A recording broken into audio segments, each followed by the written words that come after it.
CA में inter paper cost accounting, paper number 8 cost accounting, costing का paper है। Costing का पेपर का जितना वीवीआई इंपॉर्टेंट क्वेश्चन, जो very very very important question है, वो मैं आपको करा रहा हूँ। आंसर भी दिया हूं और ये तरीका भी बताऊंगा कि आप कैसे सॉल्व करोगे। ये सब क्वेश्चन आप एकदम हर हालत में करके जाइएगा, एकदम 100% से क्वेश्चन फंसेगा ही फंसेगा। जो मोस्ट इंपॉर्टेंट क्वेश्चन है वो मैं करवा रहा हूं, तो इस क्लास को एकदम स्किप मत कीजिएगा। और फंडा भी मैं बताऊंगा कि आपको कैसे सॉल्व करना है। ध्यान से क्लास को सुनिएगा अच्छा से, ठीक है। जो बहुत इंपॉर्टेंट क्वेश्चन है वही करा रहा हूँ। 10 क्वेश्चन के आसपास कराऊंगा, एकदम एग्जाम में फंसेगा क्वेश्चन, ठीक है। डायरेक्टली क्वेश्चन, पहला क्वेश्चन आ रहा हूँ कि डायरेक्ट एक्सपेंसेस का क्वेश्चन दिया हुआ है। ध्यान से देखिए क्वेश्चन को, ठीक है। क्वेश्चन को आप देखिए, फिर मैं एक्सप्लेन कर रहा हूँ, ठीक है। अब देखिए क्वेश्चन को, देखिए डायरेक्ट एक्सपेंस का एक सम दिया हुआ है। इसमें आपको direct expenses, compute the direct expenses of product, product का डायरेक्ट एक्सपेंसेस निकालना है। तो आपने जब भी डायरेक्ट एक्सपेंसेस निकालेंगे तो आप ये जरूर लिख लीजिएगा कॉस्ट अकाउंटिंग स्टैंडर्ड 10, CAS 10 बोलता है। कभी भी डायरेक्ट एक्सपेंसेस निकालना है तो आपको रॉयल्टी का खर्चा प्लस, याद रखिएगा, royalty plus higher charges plus design charges plus software development charges, ये सबको एड ऑन करके डायरेक्ट एक्सपेंसेस निकाला जाता है। तो इस सब में आप क्या करेंगे, रॉयल्टी का खर्चा लेंगे। देखिए रॉयल्टी आपको टोटल दिया हुआ है, लेकिन पर यूनिट का खर्चा दिया है 3 रुपया आपका यूनिट सोल्ड में लग रहा है और 1 रुपया यूनिट प्रोड्यूस में लग रहा है। तो यूनिट देखिए, यूनिट सोल्ड में 3 रुपया करके लग रहा है, तो 30,000 होल इंटू 3 मतलब 90,000, और ये 20,000 होल इंटू 3 इक्वल टू 60,000 रुपया। यूनिट प्रोड्यूस पे लगेगा आपका 1 रुपया करके, 1 रुपया करके इंटू कर दीजिएगा। और हायर चार्जेस दिया हुआ है यूनिट ई का, तो खाली यूनिट ई का लीजिएगा। और डिजाइन चार्जेस दिया और सॉफ्टवेयर डेवलपमेंट चार्जेस दिया। आंसर देख लीजिए, यहाँ 6 लाख है, यहाँ 60,000 होगा। सबको ऐड कर देंगे, डायरेक्ट एक्सपेंसेस आ जाएगा आपका as per cost accounting standard 10। जब कैलकुलेशन करेंगे आप जरूर मेंशन कर दीजिएगा कि compute direct expenses as per cost accounting standard 10, आपको बहुत अच्छा नंबर मिलेगा उससे। अभी भी बता रहा हूं क्या क्या लेना है आपको। रॉयल्टी का खर्चा लेना है, प्लस हायर चार्जेस लेना, प्लस डिजाइन का खर्चा लेना, सॉफ्टवेयर डेवलपमेंट चार्जेस, सबको ऐड ऑन करेंगे। आंसर दिया हूं मैं, ये सबको ऐड ऑन करेंगे, कॉस्ट अकाउंटिंग स्टैंडर्ड 10 के हिसाब से डायरेक्ट एक्सपेंसेस निकल जाएगा। ये देखिए मैं सम किया हूं, आंसर आपको ध्यान से देखिएगा इसका, ठीक है।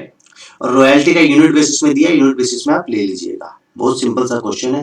क्वेश्चन नंबर 2, जितना क्वेश्चन कराऊंगा एक क्वेश्चन भी गलती से मत सोचिएगा, छोड़िएगा। Distribution of service cost, service cost को आपको कैसे बांटना है, ठीक है। देखिए बहुत इंपॉर्टेंट क्वेश्चन है। The summary as per primary distribution आपको दिया है। प्रोडक्शन डिपार्टमेंट 3 है और सर्विस डिपार्टमेंट 2 है, ठीक है। Expenses of service department or distribution ratio दिया है कि किस बेसिस में आप बांटेंगे। अब आपको सर्विस डिपार्टमेंट का कॉस्ट को बांट के दिखाना है। तो याद देखिएगा, आप डिपार्टमेंट देखिए, A B C is your production department and service department X Y. तो एक्स वाई का जो टोटल खर्चा है उसको बांट देंगे, और तब तक बांटेंगे जब तक वो नील जीरो नहीं होता है। तो यहाँ देखिए 700 रुपया है और ये 900 रुपया है। तो जब 700 900 को बांटने के लिए डिस्ट्रीब्यूशन जो दिया है 20%, 40%, 30% और 10%, इस बेसिस में इस 700 रुपया को बांट देंगे सबके बीच में। अब देखिए यहाँ 700 बांटने के बाद यहाँ कुछ बचा नहीं। फिर देखिए यहाँ पर आया 70, तो इसका जो 970 एक्स और वाई का डिस्ट्रीब्यूशन करेंगे। यहाँ पहले 700 को बांट दिए, 900 प्लस 70, 970 का डिस्ट्रीब्यूशन कर दिए। फिर जो रिमेनिंग 194 आया फिर इसको बांट दिए, फिर वाई में जो रिमेनिंग आया उसको बांट दिए। अंटिल जब तक ये जीरो, यहाँ एक्स में जीरो नहीं होता है तब तक बांटेंगे। और जब बांट देंगे जो आएगा खर्चा वो है टोटल कॉस्ट। डिस्ट्रीब्यूशन ओवरहेड, ये एकदम बहुत इंपॉर्टेंट क्वेश्चन है, याद रखिएगा। दोनों में से एक क्वेश्चन एकदम एग्जाम में आएगा डायरेक्ट एक्सपेंसेस का। क्वेश्चन नंबर 3 ध्यान से देखिएगा, 2 लाइन में बता दे रहा हूं मार्जिनल कॉस्टिंग के बारे में। बेसिक फार्मूला, मार्जिनल कॉस्टिंग में क्या होता है, आप पहले निकालते हैं, सेल्स दिया रहता है, माइनस वेरिएबल कॉस्ट करेंगे तो आएगा कंट्रीब्यूशन, कंट्रीब्यूशन में से फिक्स कॉस्ट माइनस करेंगे तो आएगा प्रॉफिट, ठीक है। ये बेसिक्स फॉर्मूला है कंट्रीब्यूशन निकालने का, सेल्स माइनस वेरिएबल कॉस्ट। और कंट्रीब्यूशन आप उल्टा कर लेंगे, प्रॉफिट प्लस फिक्स कॉस्ट जोड़ देंगे तो भी कंट्रीब्यूशन निकल जाएगा। पीवी रेशियो का फॉर्मूला देखिए, contribution divided by sales whole into 100, या चेंज इन कंट्रीब्यूशन और चेंज इन सेल्स। यदि 2 साल का कंट्रीब्यूशन और सेल्स का फिगर दिया है तो पीवी रेशियो आप दोनों का चेंज को लेके इनटू 100 करेंगे तो भी आ जाएगा। और ब्रेक इवन सेल्स बहुत इंपॉर्टेंट है, fix cost divided by PV ratio या fix cost divided by contributions per unit करेंगे तो ब्रेक इवन पॉइंट आ जाता है। ब्रेक इवन उस पॉइंट को बोलते हैं जब कंपनी को कोई भी प्रॉफिट नहीं है, कोई भी लॉस नहीं है, मतलब जितना खर्चा कर रहा है यूनिट बनाने में उतना वह रिकवर कर ले रहा है। ठीक है, अब ये ध्यान से देखिएगा, एक मार्जिनल क्वेश्चन का बहुत इंपॉर्टेंट सम है। ठीक है, इसमें आपको 2 साल का फिगर दिया है, सेल्स का फिगर दिया है, पीबी रेशियो दिया है और मार्जिन ऑफ सेफ्टी दिया है। ठीक है, there has been substantial saving in the fixed cost in the year इतना due to the restructuring process. ठीक है, रिस्ट्रक्चरिंग प्रोसेस के कारण 16-17 में, ध्यान से क्वेश्चन को देखिए, फिक्स्ड कॉस्ट में कुछ सेविंग हुआ। The company could maintain its sales quantity level of इतना एंड इतना, दोनों साल्स का by reducing the selling price कुछ रिड्यूस करता है। You are required to calculate the following, आपको वैल्यू निकालना है। क्या 3 चीज पूछा आपसे क्वेश्चन में, सेल्स बता दीजिए, ब्रेक इवन पॉइंट बता दीजिए और फिक्स्ड कॉस्ट निकाल दीजिए। तो 15-16 का आज आपको हम बताते। देखिए सबसे पहले यहां ध्यान से देखिएगा, आपको आंसर खुद आपको मिलेगा। देखिए सबसे पहले बोलता है पीबी रेशियो 50% दिया है। पीबी रेशियो आपको पता है contributions divided by sales whole into 100 होता है। तो यहाँ आपके पास सेल्स का फिगर दिया हुआ है और आपका पीबी रेशियो भी दिया हुआ है। तो क्या होगा, पीबी रेशियो में contribution divided by sales whole into 100 equal to 50% और सेल्स का फिगर दिया है, उससे क्या होगा, कंट्रीब्यूशंस का फिगर निकल जाएगा। अब देखिए दूसरा चीज देखिए, margin of safety.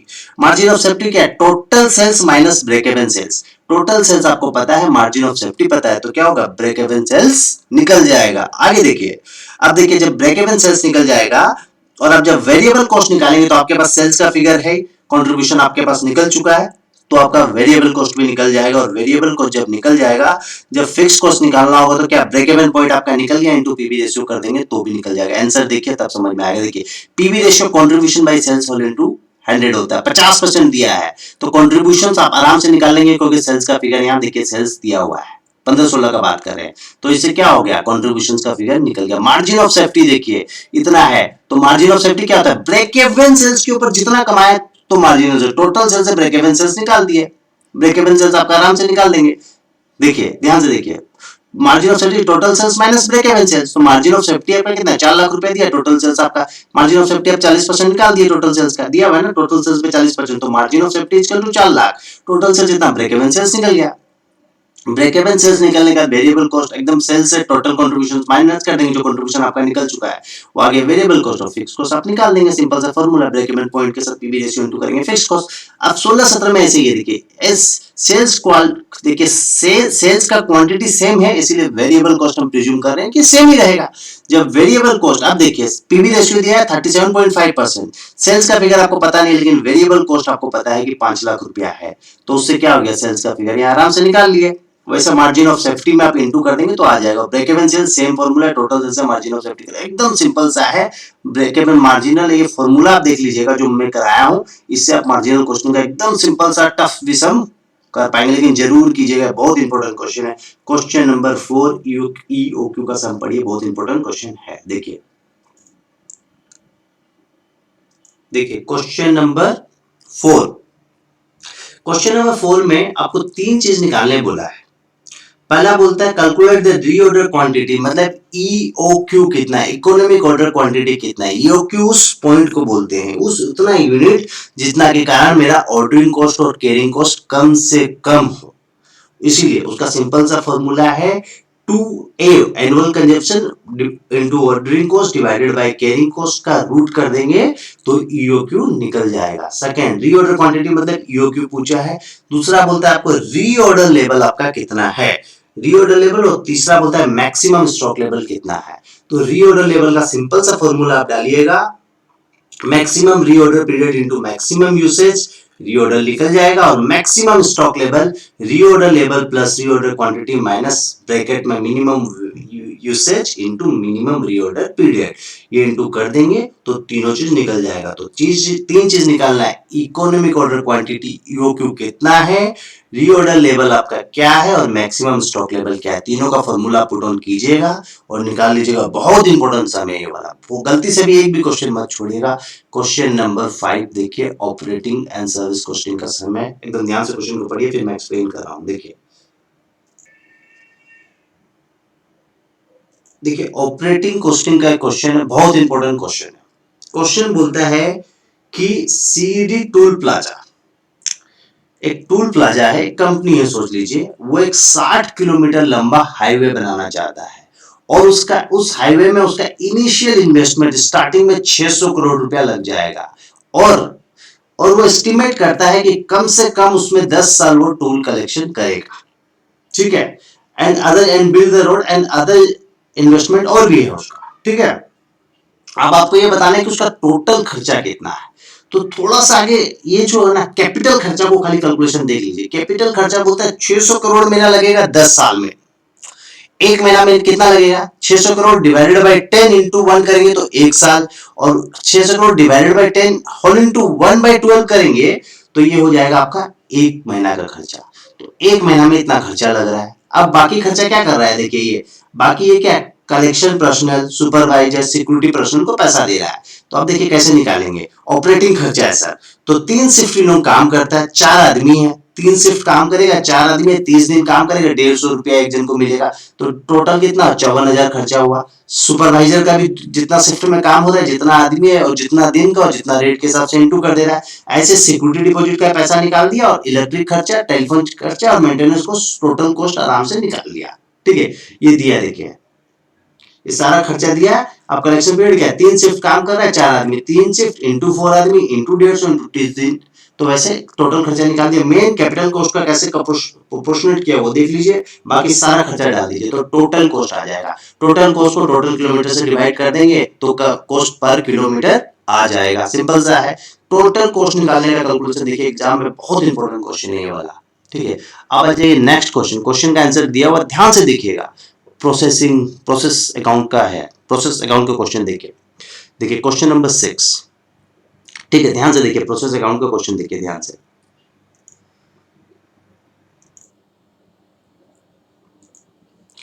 Question 6 process account, ठीक है, ध्यान से देखिए क्वेश्चन को,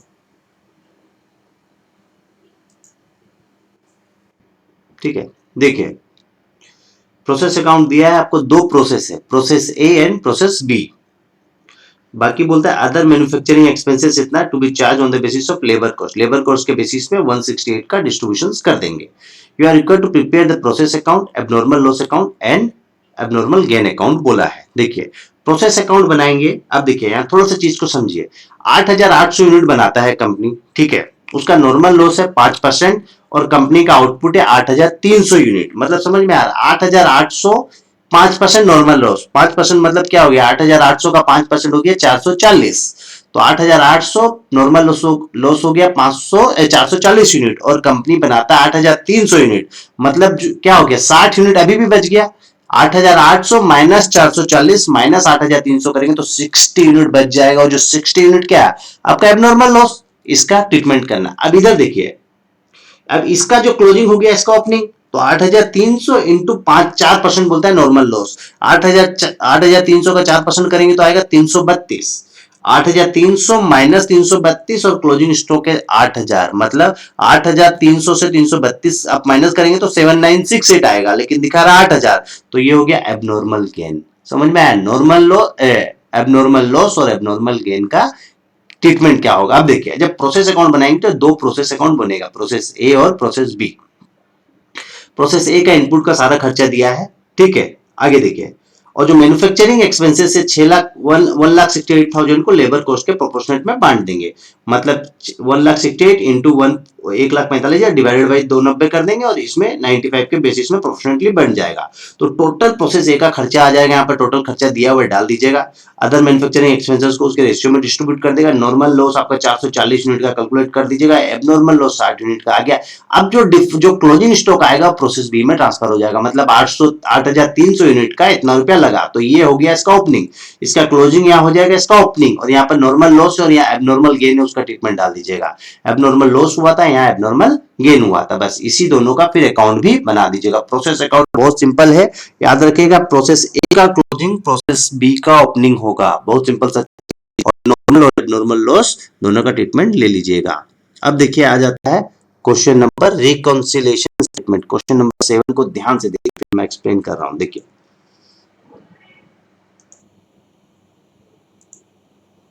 क्वेश्चन नंबर 7 ध्यान से देखिएगा, रिकॉन्सिलेशन स्टेटमेंट, ये आपका integral and non integral accounting का क्वेश्चन है। जिसमें एक फिनेंशियल माने फिनेंशियल अकाउंट के हिसाब से सारा डाटा दिया हुआ है, ठीक है, सेल्स, मटेरियल, वेजेस, सारा खर्चा दिया हुआ है। और आपको बोलता है पहले कि costing, prepare costing and financial PL account, मतलब आप कॉस्ट शीट बना लो और फिनेंशियल अकाउंट के हिसाब से प्रॉफिट एंड लॉस अकाउंट बना लो, फिर उसको रिकॉन्साइल कर लो, ठीक है। अब देखिए रिकॉन्साइल जब करेंगे, यहां पर देखिए सबसे पहले हम आगे कॉस्ट शीट बना लेंगे, सिंपल सा कॉस्ट शीट है, सारा डाटा दिया हुआ है, कॉस्ट शीट बन जाएगा, ठीक है। कॉस्ट शीट के हिसाब से प्रॉफिट आ गया 1,45,550। अब फिनेंशियल अकाउंट, जो फिनेंस अकाउंट करते हैं वैसे पीएल अकाउंट उसका बनाने बोला, उससे पीएल अकाउंट बना देंगे, 1,38,240 का प्रॉफिट आया। अब रिकॉन्सिलेशन स्टेटमेंट जब करेंगे, जैसे सपोज हम रिकॉन्सिलेशन स्टेटमेंट बना रहे हैं और profit as per financial account बना रहे हैं 1,38,000, जो इसका आंसर आएगा कॉस्ट अकाउंट के हिसाब से आना चाहिए। वो चीज कैसे आएगा देखिए, एग्जांपल देखिए, सपोज फिनेंशियल अकाउंट में खर्चा है, सपोज फैक्ट्री ओवरहेड का कॉस्ट शीट में है 3,40,000 का खर्चा, और अब पीएल अकाउंट में आपका प्रॉफिट अकाउंट में है कितना, 3,32,000 का खर्चा। मतलब देखिए कॉस्ट शीट में कितना है फैक्ट्री ओवरहेड 3,40,000, और आपका फिनेंशियल अकाउंट में कितना है 3,32,000, मतलब 8,000 आपने कम रिकॉग्नाइज किया है। तो जब profit and as per financial account हिसाब से बनाओगे, मतलब फिनेंशियल अकाउंट में हम देखिए, ये यहाँ देखिए ध्यान से, यहाँ पर देखिए ध्यान से, 1 मिनट रुके दिखा रहा हूँ। देखिए जब profit as per financial account बनाओगे तो उसमें क्या इफेक्ट है वो देखना है। देखिए फिनेंशियल अकाउंट में आपने फैक्ट्री ओवरहेड का खर्चा 3,32,000 रुपया लिखा, लेकिन कॉस्ट अकाउंट में 3,40,000 लिखा हो, मतलब 8,000 आपने फिनेंशियल अकाउंट में कम रखा है, तो 8,000 को माइनस कर दीजिएगा। यहाँ पर कम खर्चा को रिकॉग्नाइज करके रखा है।